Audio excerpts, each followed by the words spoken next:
Des questions, hein, cette semaine? Y en a-tu qui ont eu ces questions-là? Y en a-tu qui ont eu la chance de juste regarder? Il y a une couple de ces questions-là.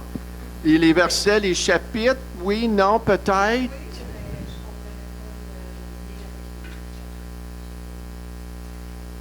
OK, bien tu vas comprendre le matin. Amen. Il y a des questions là-dessus que vous allez être capable, si vous le désirez, parler avec un ami, parler avec quelqu'un de l'Église, parler avec le Seigneur, parler avec votre époux, épouse. Mais les questions sont là pour stimuler des choses à l'intérieur de vous. Mais les chapitres sont là aussi comme enseignement par rapport à ces chapitres-là. Vous allez voir comment est-ce qu'on va mettre tout ça ensemble. Mais comment te vois-tu? Hein? C'est la première question qu'on avait mentionnée. Comment te vois-tu? Quelles sont les pensées qui te reviennent le plus souvent? Alléluia. Et ça peut être peut-être je suis timide. Hein? Ça peut être une pensée qui vous revient. Ah, je suis une personne timide. Je pourrais jamais vaincre ce péché-là ou cette chose-là. Ou je suis pas capable, etc., etc. Il y a des choses, il y a des pensées hein, qui nous reviennent des fois. Hein? Et vous savez, le problème n'est pas ces pensées-là. Le problème n'est pas que tu as des limitations ou que tu trouves que tu n'es pas capable. Le problème, c'est que tu résistes de voir ce que Dieu voit de toi. Parce qu'on a toutes des limitations. On a toutes des pensées qui sont naturelles et ordinaires. Mais le problème, c'est quand tu ne laisses pas Dieu t'amener où qu'il veut t'amener dans tes pensées et dans ton cœur. L'autre question, est-ce que Dieu voit des choses que tu ne vois pas en toi? Sûr et certain, dans chacun d'entre nous, hein? Amen. Dieu, il voit des choses, il voit des potentiels, il veut développer des choses. Hein? Il y a une autre question, est-ce que croire dans ce que Dieu dit de toi est important? Définitivement. Définitivement. Si tu ne crois pas ce que Dieu dit, tu as un sérieux problème. Amen. Premièrement, le salut. Les gens qui ne croient pas que Jésus est le sauveur du monde ne pourront jamais être sauvés. Amen. Donc, nous avons vu 2 semaines passées que Dieu avait des plans pour Abraham. Vous vous rappelez de cet enseignement-là 2 semaines passées? Dieu voyait quelque chose en Abraham que lui-même ne voyait pas entièrement au début. Et c'est vraiment comment est-ce que Dieu marche. Hein? Dieu t'appelle à faire quelque chose, mais Dieu ne te donnera jamais tout le plan. Il ne t'expliquera pas tout du jour au lendemain. Parce que tu es appelé à marcher par la foi. Et tu dois développer le sens de la foi, plus que toute autre chose. Hein? Dans le sens que tu n'es plus de ce monde. Hein? Dans le Seigneur, tu n'es plus de ce monde, mais tu fais partie d'un monde qui n'est pas de ce monde, dans le sens que le royaume de Dieu est dans les cieux, mais il est en toi. Et c'est pour cela que la foi est importante. Dieu voyait quelque chose en Abraham que lui-même ne voyait pas entièrement au début.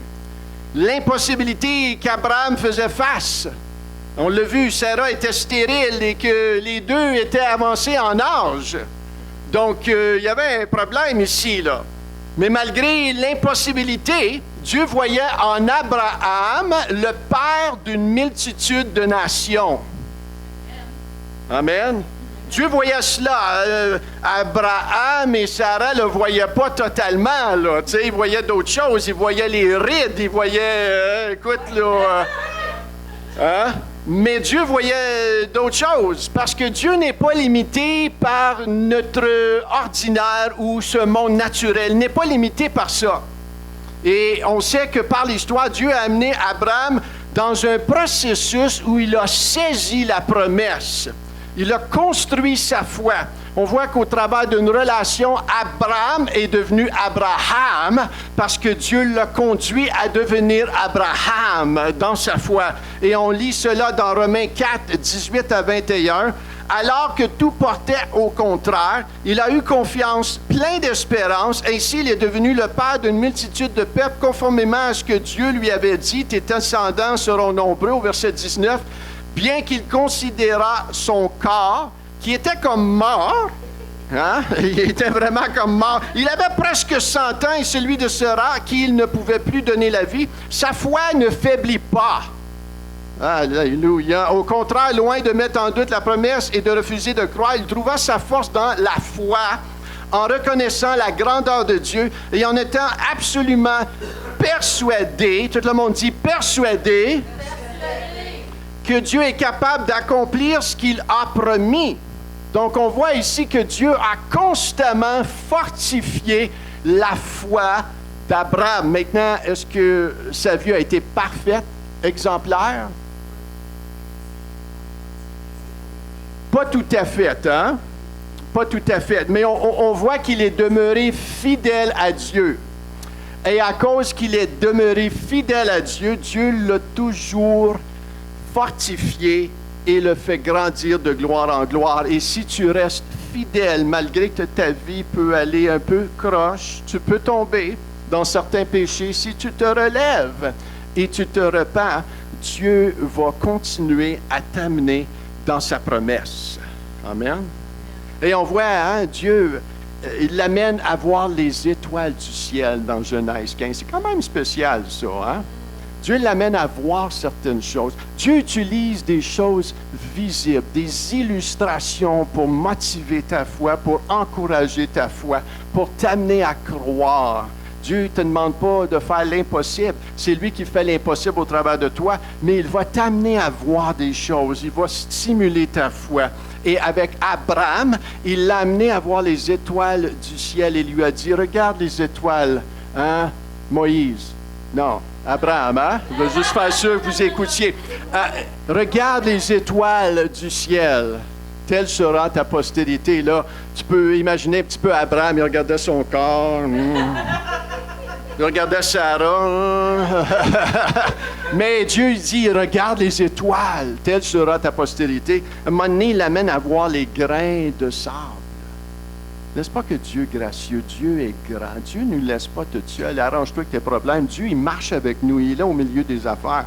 Dans Genèse 17, il change son nom. Dieu est tellement sérieux à propos de la promesse qu'il lui a donnée qu'il change son nom d'Abraham à Abraham, qui veut dire le père d'une multitude de nations. Donc, avant même que ça se réalise, Dieu l'appelle père d'une multitude de nations. Les gens, ils voyaient, ils disaient, père d'une multitude de nations. Père d'une multitude de nations. Imagine au début, là, Abraham, il voyait tout ça. Et il est où le père d'une multitude de nations? Mais il l'appelait père d'une multitude de nations, père d'une multitude de nations, père d'une multitude de nations. Vous savez, le Dieu qu'on sert, c'est le Dieu qui appelle les choses qui ne sont pas comme si elles étaient. Il appelle les choses en existence qui ne sont pas là comme si elles étaient. Ça, c'est la foi, la foi. Et à un moment donné, il fait alliance avec Abraham. Dans Genèse 15, les Hébreux connaissaient la force d'une alliance. Et ils ont fait alliance. Et Abraham a compris que Dieu, il doit être fidèle à cette promesse que je vais être un père de multitude de nations.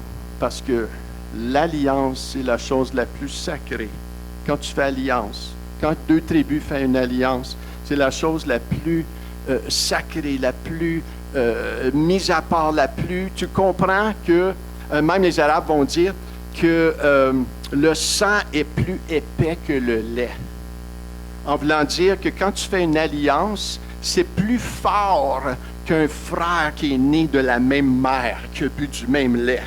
Parce que quand tu fais une alliance, c'est solennel, c'est jusqu'à la mort, même ça continue de génération en génération. Puis pour ceux qui comprennent un petit peu la Bible, quand David a dit « Reste-t-il quelqu'un de la maison de Saül que je puisse faire du bien à cause de Jonathan. » Et pour ceux qui comprennent l'alliance, dans ce sens-là, c'est que David était lié par l'alliance qu'il avait faite avec Jonathan, et pour lui, c'était plus important qu'il fasse du bien à toute la famille, à toute la descendance de Jonathan ou de Saül à cause de l'alliance qu'il a faite avec Jonathan. Alléluia! Et pour nous, c'est une bonne nouvelle, parce que nous avons une alliance qui est scellée maintenant d'une meilleure première alliance du sang de Jésus. Donc, comment est-ce qu'il ne peut pas nous donner et nous amener dans le potentiel qu'il nous a promis? Comment ne peut-il pas faire cela? Il est lié par l'alliance de sang de Jésus-Christ. Alléluia. Donc, la seule chose que nous et moi, nous avons besoin de faire, c'est demeurer fidèles. Et de faire confiance et demeurer fidèle et faire confiance parce qu'il va amener toutes choses à terme. Et ça, c'est les termes de l'alliance. L'alliance est puissant. Dieu est sérieux à accomplir son plan dans ta vie. Plus que tu le désires même. Dieu est sérieux. Dieu est très sérieux à accomplir le plan à Maniwaki. Dieu est sérieux d'amener le plan dans ta famille. Dieu est sérieux de ces choses-là. Et Dieu te demande de lui faire confiance parce que Dieu t'amène à une place qui est impossible probablement pour toi d'accomplir. Que seul lui peut ouvrir les portes. Tu sais, des fois, avez-vous déjà essayé d'ouvrir des portes pour vous-même? Hein? Avez-vous déjà essayé de faire des choses par vous-même et pousser? Et oui, on doit faire des choses par nous-mêmes, mais quand Dieu, lui, ouvre les portes, il n'y a personne qui peut fermer. Et quand Dieu ferme des portes, parce que Dieu, des fois, ferme des portes parce qu'il y en a d'autres qui vont ouvrir, Dieu est fidèle de faire ces choses-là. Donc, pour ce faire, Abraham a été fidèle. Il a donné sa vie à suivre le plan de Dieu. Et nous aussi, nous devons, c'est un appel, à fixer nos regards sur lui pour qu'il puisse nous amener là où il désire. Maintenant, si on regarde l'exemple de Gédéon, pour ceux qui ont lu Gédéon, chapitre 6, 7, 8, je vais partager certaines portions. Ici, vous allez comprendre un petit peu les questions. Dieu a une perception de Gédéon que lui-même ne voit pas dans un premier temps. Est-ce que vous voyez cela, là? Est-ce que les questions reviennent un petit peu là-dedans, qui fassent un petit peu plus de sens? Dieu, il y a une manière de voir Gédéon que Gédéon ne le voit pas, lui. Dans Juge, chapitre 6, verset 12, « L'Éternel est avec toi, vaillant héros. » Même, il y a des traductions qui vont dire « homme courageux, puissant guerrier. » C'est les premières paroles que l'ange dit à Gédéon. Il a été un petit peu étonné de ça, parce que lui, au verset 15, il va y dire, « Ah, mon Seigneur, avec quoi délivrai-je Israël? Voici ma famille est la plus pauvre menacée, je suis le plus petit dans la maison de mon père. » Dieu le voit comme une chose, mais Gédéon, lui, boy, on a un sérieux problème ici. Là. Gédéon ne voyait pas ce que Dieu voyait. Et oui, il était probablement le plus petit, c'est vrai. Il était probablement le plus faible. La momoune de la famille, c'était peut-être lui, là. Mais Dieu voyait quelque chose d'autre. Il le voyait comme un homme courageux. Il le voyait comme un puissant guerrier. Il le voyait vaincre l'ennemi. Et on connaît l'histoire, n'est-ce pas? Gédéon a été vainqueur. Il a été vainqueur, il a vaincu l'ennemi. Dieu l'a amené à réduire même son armée à 300 hommes. Dieu il dit, tu vas voir que en moi, tu n'es pas la momoune de ta famille. À un moment donné, il était 10 000. Il dit, t'en as trop. Il les a réduits à 300 pour combattre une armée de 135 000. Faites un petit peu la mathématique ici, là. 300 contre 135 000. Ça représente 450 soldats contre 1. Donc, imagine-toi, là, 450 soldats ennemis contre un soldat de Gédéon. Imagine-toi d'être entouré par 450 gars et ça, c'est ta gang que tu dois battre. Aïe, aïe, aïe. Aïe, aïe. Et on voit que Gédéon a vraiment pris, ce que Dieu l'avait appelé à faire. On voit, il y en a qui ont lu, il a construit un autel.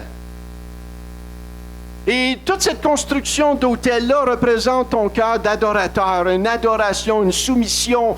Il s'est consacré à ce que Dieu l'appelait à faire, mais il s'est consacré lui-même C'est pas consacré à l'appel, c'est consacré lui-même. Quand tu bâtis un autel, c'est que ton cœur, maintenant, tu le soumets à lui. Tu l'adores. Mais c'est plus qu'une adoration de chant, c'est une adoration de cœur. Tu lui appartiens, tu t'es consacré à lui. C'est ça que c'est quand tu construis un autel. Maintenant, qu'est-ce qu'il a fait par après? Une fois qu'il a donné son cœur, une fois qu'il s'est soumis à lui, qu'est-ce qu'il a fait? Il a abattu les idoles. Il est allé dans la maison de son père, puis il a fait le vacarme, il a fait du ménage. Hein, il a enlevé les idoles, il a choisi de suivre Dieu et ses commandements. Il place sa confiance dans la parole de Dieu. Et Dieu place une grâce surnaturelle sur lui. Alléluia. On voit l'Esprit de Dieu venir sur lui. Et l'Esprit de Dieu le guidait à vaincre les ennemis. Dieu voyait un puissant guerrier, un homme courageux, alors qu'au début, il se voyait comme un bon à rien. Qu'est-ce que Dieu voit de toi que tu ne vois pas nécessairement encore? Qu'est-ce que Dieu voit de cette Église qu'on ne voit pas nécessairement encore? Vous savez, Dieu se plaît dans la petitesse de quelqu'un qui met sa foi en lui. Dieu se plaît dans l'humilité. Maintenant, si on regarde David, sa famille le voyait comme le plus jeune. Vous savez, quand le prophète est venu pour oindre le prochain roi d'Israël, il n'était même pas dans la lignée là. Pourquoi? Parce que son père le trouvait jeune. C'est le plus jeune, c'est le plus faible peut-être aussi. Le petit blond. Hein? On va le laisser dans le champ, lui. Il s'occupe des brebis. Mais Dieu, lui, voyait un tueur de géants, un commandement de l'armée d'Israël, un futur roi, celui qui préparerait tous les plans du temple pour la construction de son temple. Dieu voyait des choses. Les gens voyaient en David quelqu'un de pas... Non, il ne peut pas être le prochain roi, mais Dieu le voyait, lui, comme le prochain roi. Dieu voit des choses que dans le naturel, les gens ne voient pas. Regardons Pierre dans le Nouveau Testament. Pierre était un pêcheur de poissons, hein? Tout le monde savait ça. Vous savez, Jésus, quand il a vu Pierre, il a vu d'autres choses.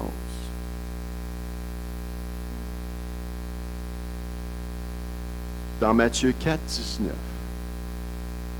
il leur dit à Pierre et André, « Suivez-moi et je vous ferai pêcheurs d'hommes. » Est-ce qu'il était un pêcheur d'hommes en ce moment-là? C'est un pêcheur de poissons. Mais il dit, je vais te faire un pêcheur d'hommes. Jésus voyait, Dieu voyait quelque chose en Pierre qui s'est probablement dit, c'est quoi?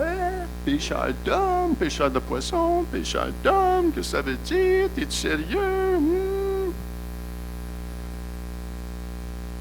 Et on sait l'histoire, hein? Dans la Pentecôte, Pierre a prêché. Et 3000 sont venus au Seigneur. Si ça, c'est pas un pécheur d'homme, il n'y a pas personne qui est pécheur d'homme. Mais Pierre a été le premier. Que 3000 se sont convertis à sa prédication. On vit dans un monde naturel, n'est-ce pas? Un monde physique, un monde émotionnel. Et des fois, on peut être pris par ces choses-là. On peut faire un travail ordinaire, comme être un prof d'école, une infirmière. Tu peux faire quelque chose d'ordinaire, mais ne pas opérer comme si tu étais ordinaire.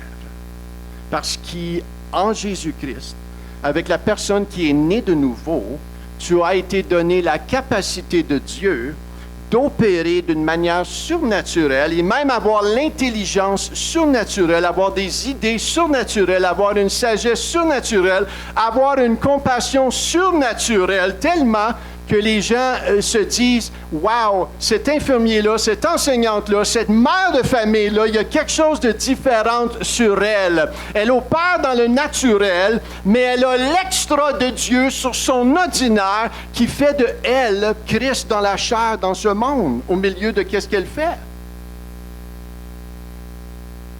Et c'est ça qu'on est appelé, à marcher dans cette onction-là, ce niveau d'extraordinaire, et ça vient premièrement par la nouvelle naissance.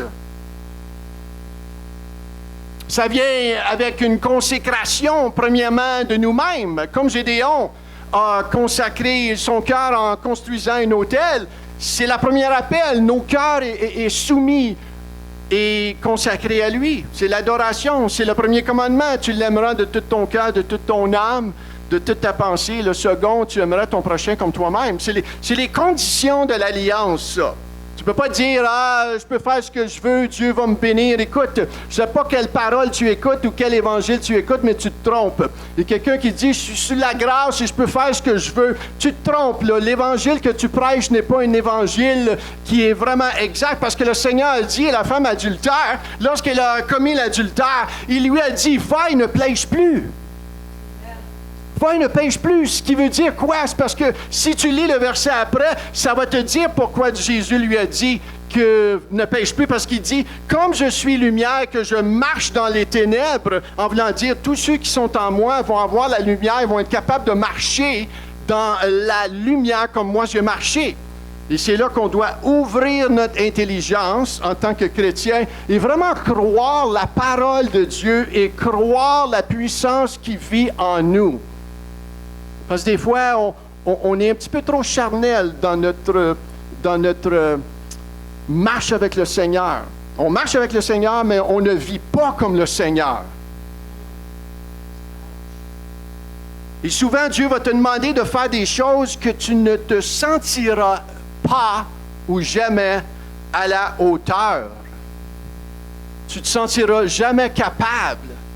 Hein? Dernièrement, on encourage des gens à ouvrir une cellule. Et si on est habitué de venir à l'église et se faire enseigner ce concept-là, c'est comme fait tilt. Moi, organiser ça dans ma maison. Moi, je vais devoir répondre aux questions. Et oui, c'est toi qui vas répondre aux questions. Mais ça peut faire un tilt dans les pensées. Je suis capable de faire ça. Et la réponse est probablement non, tu n'es pas capable. Mais Dieu en toi, lui, est capable. Alléluia. Amen. Et quand tu le fais par la foi, c'est là que tu t'aventures à vivre des opportunités de miracles avec le Seigneur, parce que c'est dans ces occasions-là que tu tires sur le Seigneur, que ta foi va exponentiellement grandir parce que tu t'es lancé à faire quelque chose pour lui. Donc, bravo pour ceux qui ont pris jusqu'à date cette décision-là de faire une cellule. Il y en a qui vont faire le parcours alpha. J'ai des gens qui sont en train de préparer, de prier pour les gens, parce que ça, c'est la première chose probablement la plus importante, c'est de prier pour les gens. Seigneur, moi, je vais faire ça, là, mais Seigneur, c'est toi, il faut que tu m'aides à inviter les personnes, puis, Seigneur, il faut que tu attires les personnes, là, Seigneur, tu sais. Donc, il y a un cri de cœur, il y a une soif, tu veux voir les choses arriver. Donc, c'est ça que c'est. Quand tu t'aventures à faire quelque chose que tu penses que tu n'es pas capable. Maintenant, pour ceux qui sont capables, il y a encore plus une soif de tirer sur Dieu. Parce que des fois, tu marches dans une onction d'hier. Puis tu commences à marcher selon ta force. Tu prêches mieux. Et là, tu prêches mieux. Mais là, tu ne tires plus autant que tu tirais dans les débuts pour l'onction. Donc, de tous les deux côtés, il faut que tu examines ton cœur et Tu dis, OK, Seigneur, premièrement, l'habilité que tu m'as donnée, c'est toi qui me l'as donnée. Donc, à moins que ton onction, ta présence continue d'agir, c'est toi qui vas toucher les cœurs. Les gens vont peut-être dire, ah, tu as un beau talent, mais c'est l'onction qui transforme les cœurs. Et c'est ça qu'on fait, c'est ça qu'on veut. Ce n'est pas simplement une accolade sur l'épaule, mais on veut voir des gens sauvés. On veut voir des gens guéris. On veut voir des gens délivrés par toutes sortes de miracles, de signes et de prodiges. Amen. Donc ça, c'est l'onction en toi et au travers de nous. Maintenant, l'ennemi qu'on fait face. Oui, c'est Satan, mais il se déguise en ce mot qu'on appelle l'incrédulité.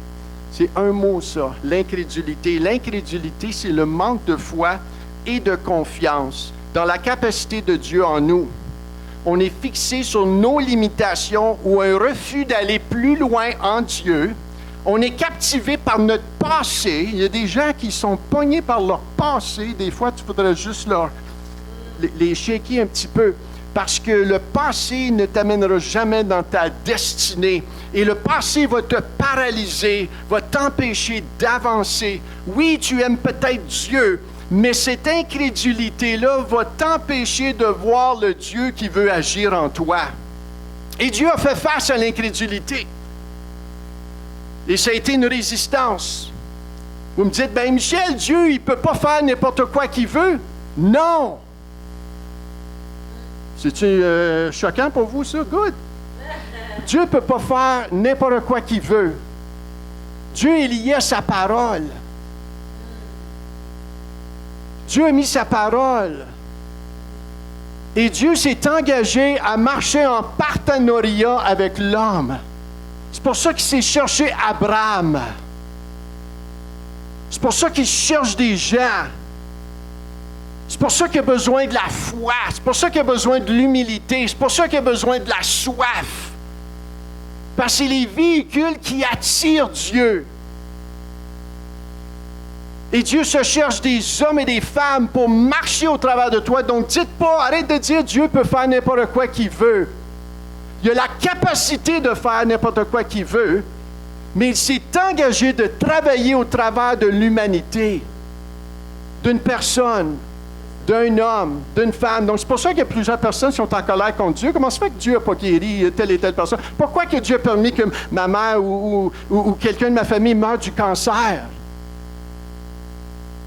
Premièrement, ce n'est pas Dieu qui a amené la malédiction sur la terre. C'est la désobéissance de l'homme. Et Dieu, à cause de sa parole, il était soumis lui-même à sa parole. Maintenant, en Dieu, avec lui, Dieu peut faire des exploits et Dieu peut faire des choses miraculeuses. Maintenant, on a prié pour des gens et les gens sont morts. Et des fois, je me dis, Seigneur, je devrais-tu imposer les mains? Je devrais-tu prier? Parce qu'on a vu plusieurs personnes mourir, prier. Maintenant, ces gens-là étaient sauvés. Et le miracle le plus important, c'est la nouvelle naissance, n'est-ce pas? Donc, quand les gens sont nés de nouveau, c'est la première chose, hein, les gens. Et des fois, on ne sait même pas, sont-ils nés de nouveau? On espère qu'à la dernière seconde, on ne sait pas. Il y a des gens qui vont me dire, ils m'ont demandé, Michel, es-tu en enfer, telle et telle personne? J'ai dit, je ne sais pas. J'ai dit, si je te dirais oui ou non, je serais Dieu, mais je ne suis pas Dieu.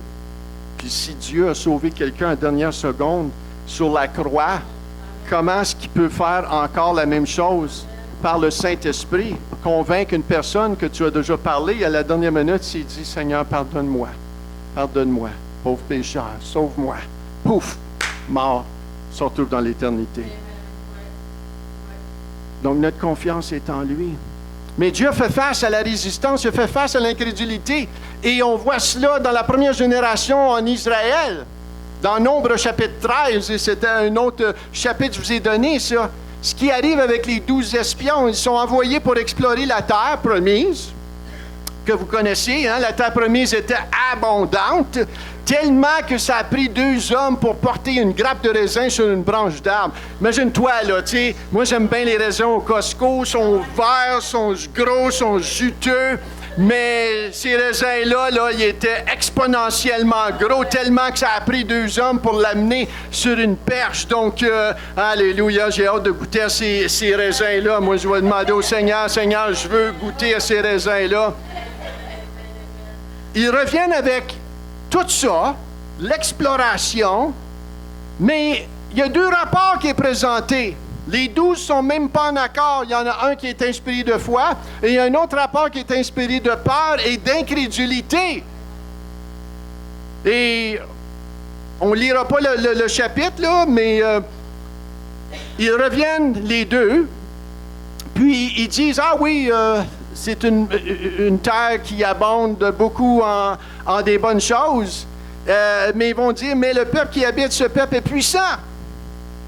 Le mais, c'est pas le bon mais, ça.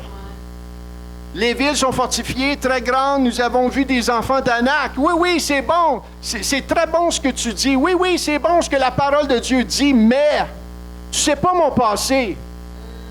Whip-tidou ding-dong de ton passé. Penses-tu que Dieu ne sait pas ton passé? Puis des fois, il y a des gens qui on dirait qu'ils se glorifient plus de leur passé qu'ils se glorifient de qu'est-ce que Dieu peut faire en eux. Et on voit que Caleb fit taire le peuple qui murmurait contre Moïse. Il dit, montons, emparons-nous du pays, nous y serons vainqueurs. Mais les hommes qui étaient allés avec lui dirent, nous ne pouvons pas monter contre ce peuple car il est plus fort. Et on voit la parole qui essaie de faire son entrée. Mais l'incrédulité ne peut pas l'empêche de dire. L'incrédulité l'empêche.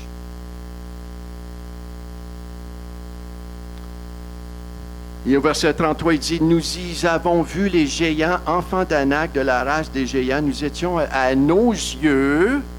Comment te vois-tu? Nous étions à nos yeux et aux leurs comme des sauterelles.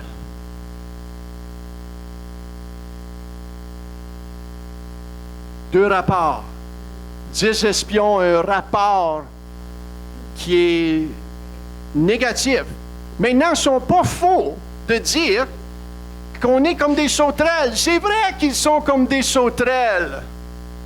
C'est vrai qu'ils ont de l'air comme des poux à comparer de ces géants-là. Malgré cela, nous y serons vainqueurs. Alléluia. Et on voit que c'est Caleb et Josué. Malgré tout ça, on va y aller. On va être plus que vainqueurs parce que Dieu est avec nous. C'est la même chose dans le Nouveau Testament. On voit que Dieu a confronté et a fait face à l'incrédulité. Et on sait les conséquences de ces peuples-là. La première génération n'est même pas rentrée dans leur destinée. Est-ce possible aujourd'hui d'être chrétien et nouveau et pas rentrer dans notre destinée? Définitivement. Définitivement.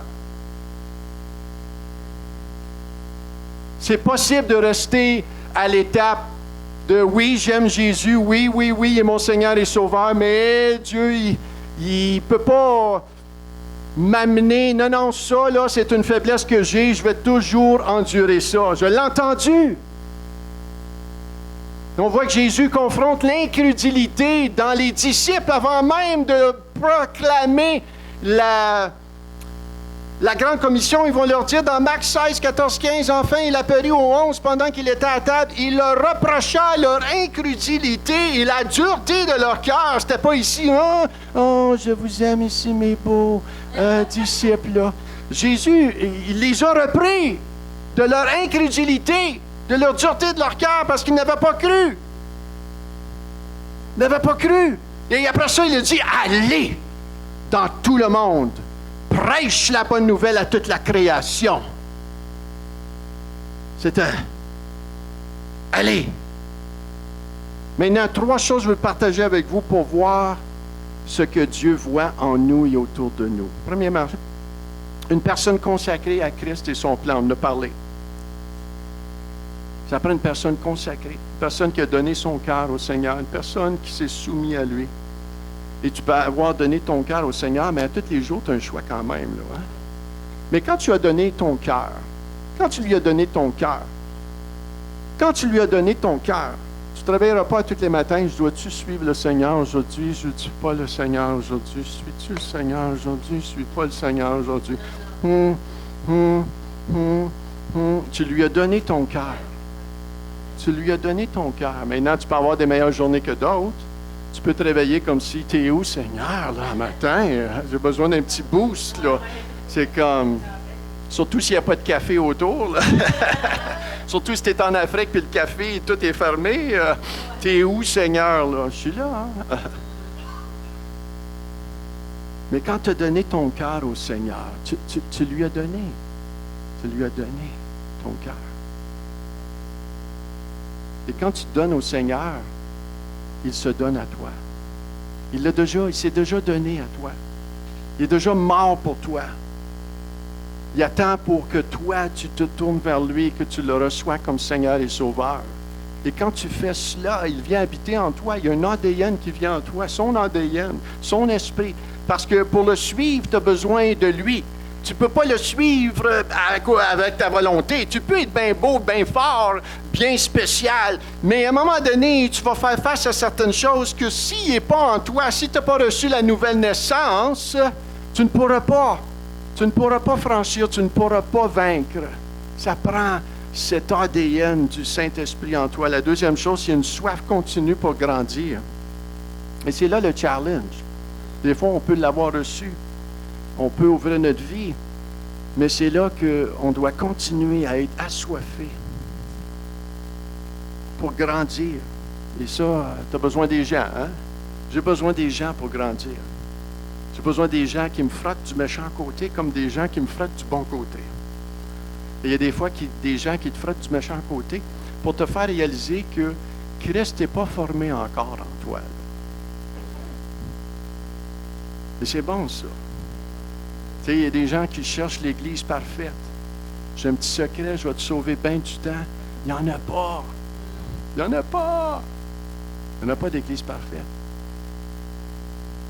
Parce que t'es là.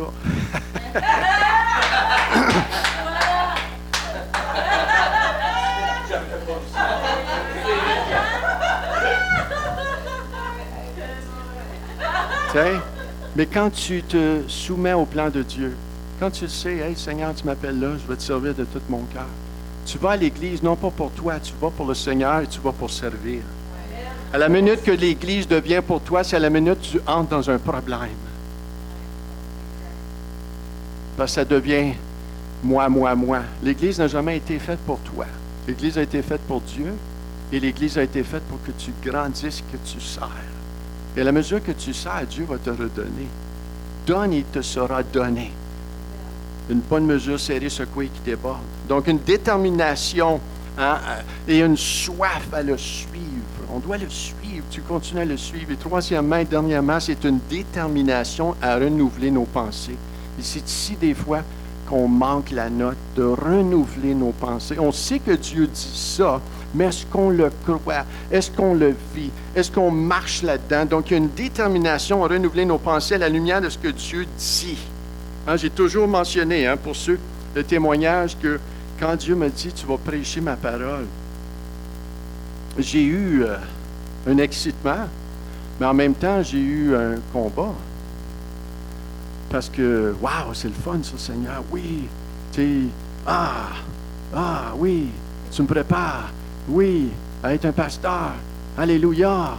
Oh non, il y a un problème. Je ne sais pas parler en avant. Il y a un sérieux problème. Et la première fois que je l'ai fait, c'était devant un petit groupe d'à peu près 5-6 personnes. C'est pas la fin du monde, là, tu sais. 5-6 personnes, c'est comme, Michel, alors reviens-en, là. Tu t'en vas parler à 5-6 personnes. Et je me suis préparé. J'ai prié. J'ai dit, Seigneur, faut que tu agisses. Oui, Seigneur. Et je suis arrivé pour prêcher, pour parler à 5-6 personnes. Et j'étais toute prête, là. J'avais toutes mes choses de prête. Et j'arrive pour parler et je n'étais pas capable. J'ai été figé. Ça, c'est la vérité totale. J'ai un witness juste là. J'ai un témoin juste là. Tellement figé, là, que Viviane a dit, elle a dit, faut que je fasse quelque chose. Pauvre gars. Et là, Viviane a juste enchaîné un chant. On va juste continuer à enchaîner un chant. Et j'étais découragé. Je me suis dit, Seigneur, tu sais, tu m'appelles à faire ça, puis t'étais même pas là. T'étais où, là, Seigneur? Tu m'as abandonné, puis j'étais tout déprimé, tout découragé. Un petit peu. Puis, au travers, tu sais, comme Abraham, tu sais, du processus où ce que Dieu va t'amener à voir ce qu'il voit, tu vas être capable de faire ceci. Mais dans ma tête, à ce temps-là, c'était comme, boy, c'est impossible, je ne pourrais jamais faire ça. Et Dieu m'a amené à méditer. Dieu m'a amené à lire sa parole. Dieu m'a amené à voir ce qu'il voyait. Voyez, la foi vient de ce qu'on entend. Et de ce qu'on entend vient de la parole de Dieu. Moi, ce qui se passait, sans le savoir dans mon subconscient, c'est que tu n'es pas capable de faire ça, Michel. Tu vas flancher là. Tu l'as fait en 7e année, tu l'as fait en 10e année. Quand le prof t'a demandé de faire une présentation orale, tu t'es présenté en avant. Puis là, le prof, tu sais, il te dit, Michel, je pense que c'est mieux d'aller t'asseoir parce que ça faisait pas de sens. Donc, je devais renouveler mon intelligence à la lumière de la parole de Dieu qui dit, Michel, ce n'est plus toi qui vis, mais c'est Christ qui vit en toi. Michel, ce n'est plus toi qui vis, mais c'est Christ qui vit en toi. D'autres versets qui disent, je puis tout par celui qui me fortifie. Vous voyez comment la parole est bonne. La parole te fait fixer les regards sur lui. La parole t'enlève les regards sur toi-même et ton incapacité. Je n'ai pas reçu un esprit de timidité ou de peur de qu'est-ce que les gens vont dire. Je vais-tu faire ça bien? Je vais-tu m'enfarger sur mes mots? Whip-di-doo-ding-dong à propos de ça. C'est pas important. Je puis tout par Christ qui me fortifie. Je n'ai pas reçu un esprit de timidité, mais j'ai reçu un esprit de force, d'amour et de sagesse. C'est l'esprit que j'ai reçu, ça. 1 Corinthiens 15, 10, par la grâce de Dieu, je suis ce que je suis. L'apôtre Paul, il dit. L'apôtre Paul, écoute, le génie qui était dans la parole, lui qui connaissait les Écritures, il dit, je prends gloire de ce que j'ai garoché et j'ai remis toutes ces choses-là, je les vois comme de la boue pour gagner Christ. Il dit, ce n'est plus moi qui vis, c'est lui qui l'a amené dans Galates 2:20. Il dit ici, par la grâce de Dieu, je suis ce que je suis et sa grâce envers moi n'a pas été vaine, loin de là. J'ai travaillé plus que tous. Non pas moi toutefois, mais la grâce de Dieu qui est en moi. Alléluia. La grâce de Dieu qui est en toi. Une détermination à lire, à méditer. Des fois, il y a des choses, des fois, il y a des péchés que on peut se dire, ah, c'est juste comme ça je suis. C'est ma personnalité. Baloney. Baloney, ça veut dire, garbage, ça veut dire, pas vrai. C'est pas ta personnalité. Parce que tu es mort en lui, n'est-ce pas? Maintenant, si tu es mort en lui, il veut faire ressortir le fruit de l'esprit. Donc, des fois, on s'attache à des choses qu'on ne voit pas changer, mais que Dieu veut amener un changement. Le fruit de l'esprit, c'est l'amour. Le fruit de l'esprit, c'est la patience. Peut-être tu as une personnalité un petit peu plus impatiente. Mais ce n'est plus toi qui vis, mais c'est Christ qui vit en toi. Voyez comment l'incrédulité peut régner dans nos vies? Il y a plusieurs chrétiens aujourd'hui qui vont dire, je suis juste un pécheur sauvé par grâce. Plusieurs vont dire ça, je suis juste un pécheur sauvé par grâce. C'est pas vrai. C'est pas vrai.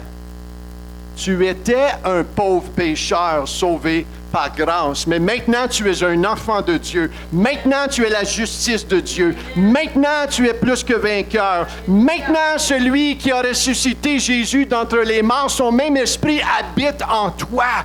Tu es le Fils ou la fille de Dieu, oui, qui va trébucher, mais tu n'es plus un pécheur, tu es un saint, tu es mis à part pour lui, pour marcher comme lui t'appelle à marcher.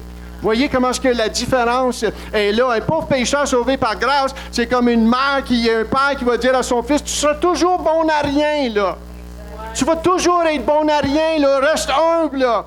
Non, non, non. Vous voyez, hein, quand un enfant est encouragé, hein, puis relevé, tu vois ses yeux, tu vois ses épaules. Et oh boy, fais attention parce que mon père puis ma mère est autour de moi, puis ils me disent que je suis capable, donc je suis capable. Puis le même Dieu qu'on sert, il dit, tu es capable dans le nom de Jésus. Amen. L'apôtre Paul va dire, même, il va aller plus loin, l'apôtre Paul. Il va dire ici, dans Romains 6, 11, il va dire, ainsi, vous-même, et ça, il y a une acétate, hein, il y a un verset biblique pour ça, français. Ainsi, vous-même, regardez-vous comme morts au péché et comme vivants pour Dieu en Jésus-Christ. Romains 6, 11. Il mandate à qui de faire ça? Ça, c'est à la fin, Francine. Vois-toi. Comment tu te vois? Grincheux. Ben, c'est peut-être ça le problème, là. Tu sais, vois-toi. Hein? Si tu as reçu la nouvelle naissance, si tu n'as pas reçu la nouvelle naissance, ça devient du nouvel âge, ça. Mais quand tu as reçu la nouvelle naissance et que la parole de Dieu est la vie pour toi, hein, ça devient une nourriture, ça devient une image, ça devient la foi, parce que la foi vient de ce qu'on entend. Vois-toi mort au péché et vivant en Jésus-Christ. Et moi, je devais voir ça, Michel, la timidité, la peur, là, écoute, là, c'est la force, c'est la grâce, c'est l'amour avec humilité, mais la grâce, la force et l'amour avec humilité, mais c'est la grâce, la force et l'amour. Romains 8, 11. Le livre de Romains, là, c'est vraiment un livre pour apprendre aux chrétiens comment devenir victorieux. Parce que l'apôtre Paul, dans le chapitre 7, il va dire, « Pauvre de moi, comment est-ce que je vais vaincre, misérable que je suis, comment est-ce que je vais faire face à ça? » Et là, Romains chapitre 8, il utilise, je pense, c'est 17 ou 18 fois le mot « esprit ». Alléluia, il dit, « Grâce soit rendue au Seigneur Jésus-Christ. » Alléluia, il m'a sauvé, il m'a rendu capable maintenant. Donc, je n'étais pas capable dans le chapitre 7, mais dans le chapitre 8, maintenant, je suis capable en lui, dans le nom de Jésus. Et il va dire ceci dans Romains 8, le verset 11. « Et si l'esprit de celui qui a ressuscité Jésus d'entre les morts habite en vous, celui qui a ressuscité Christ d'entre les morts rendra aussi la vie à vos corps mortels par son esprit qui habite en vous. » Ce n'est plus moi qui vis, mais c'est Christ qui vit en moi. Il m'a donné le Saint-Esprit maintenant. Tout le monde dit, « J'ai le Saint-Esprit. » J'ai le Saint-Esprit. J'ai le Saint-Esprit. T'es où, Seigneur? Ben, je suis là. Ben, je te sens pas. Ben, et où ta foi? Ah oui, mets ta foi en action, là. Je suis là. Arrête de bouger par tes émotions, là. Je suis là. Puis plus tu mets ta foi dans qui est là, plus tes émotions vont suivre. Mais il y a des gens qui, dans la vie chrétienne, s'ils ne ressentent pas le Seigneur de bénisse, s'ils ne ressentent pas la présence de Dieu, c'est comme Dieu n'est pas là. Ça, c'est l'immaturité totale. L'immaturité. Oh, l'onction était forte. OK, l'onction était forte. Mais quand tu es tout seul, l'onction n'est pas là. En tout cas, on passe. On a reçu l'Esprit. Et notre job, c'est de renouveler notre intelligence. Je vous ai donné, hein, il y a des feuilles à l'arrière. Ça s'appelle « Le succès vient dans les « je peux ». Pas « je suis pas capable ». Je suis pas capable. Michel, je suis pas capable. Non, non, je peux. Tu peux. Et il y en a 20. Je vous encourage de les lire. Certainement qu'il y en a un là-dedans qui va venir vous chercher. Certainement qu'il y en a un là-dedans qui mérite un petit peu plus de méditation, qui mérite d'être renouvelé, qui mérite d'être lu, qui mérite d'aller voir la cote et le message et le chapitre en arrière de ça, parce que Paul, il dit dans Romains 12, et je termine avec ça, versets 1 et 2, il dit, « Je vous exhorte donc, frères, par les compassions de Dieu, à offrir vos corps comme un sacrifice vivant, saint, agréable à Dieu, ce qui sera de votre part un culte raisonnable. » Donc, tu te donnes à Dieu. Et après ça, ne vous conformez pas au siècle présent, mais soyez transformés par le renouvellement de l'intelligence qui est tout ton système de pensée, afin que vous discerniez quelle est la volonté de Dieu, ce qui est bon, Abraham, ce qui est agréable et ce qui est parfait, Abraham, le père de la foi. Donc, c'est ça que nous sommes appelés. Et ce matin, si tu as donné ton cœur à Jésus, il y a tout ce processus de renouveler ton intelligence. Qu'est-ce que Dieu t'appelle à voir? Qu'est-ce que Dieu t'appelle à stimuler dans ta vie et ta foi aujourd'hui? Est-ce que tu le limites dans certaines choses? Est-ce que tu es impatient par rapport à certaines choses? Est-ce que le Seigneur veut que tu apprennes à te reposer un petit peu plus en lui? Parce que la promesse qu'il t'a donnée, il va l'accomplir, mais il est en train de faire un travail aussi. Est-ce que le Seigneur t'appelle à changer peut-être une peur que tu as en une foi en lui? Vous savez, le Seigneur qu'on sert, c'est un Dieu qui nous amène de gloire en gloire. De gloire en gloire. Qu'est-ce que Dieu voit de cette Église? Qu'est-ce que Dieu voit? Qu'est-ce que Dieu voit de ton Église, si tu fais partie de notre Église? Qu'est-ce que Dieu voit d'une région? Quand tu parles à quelqu'un, qu'est-ce que Dieu voit de cette personne? Et Dieu peut te montrer des fois des choses sur certaines personnes. Mais Dieu nous appelle à se consacrer à lui de cœur. Si tu ne l'as jamais accepté comme Seigneur et Sauveur ce matin, tu peux, comme Gédéon a fait, faire un autel pour lui. Et l'autel pour toi ce matin, c'est tu lui donnes ton cœur pour la première fois. Tu as eu peur dans le passé, tu as résisté dans le passé, mais ce matin, tu es prêt à lui donner ton cœur. Pour toi qui as fait cela ce matin, peut-être qu'il y a un renouvellement, il y a un ajustement dans tes pensées. Peut-être que tu voyais certains péchés comme quelque chose que tu vas combattre toute ta vie. Mais on voit que l'apôtre Paul, il dit, vois-toi, toi-même, mort au péché et vivant en Jésus-Christ. Est-ce qu'on peut se lever ce matin?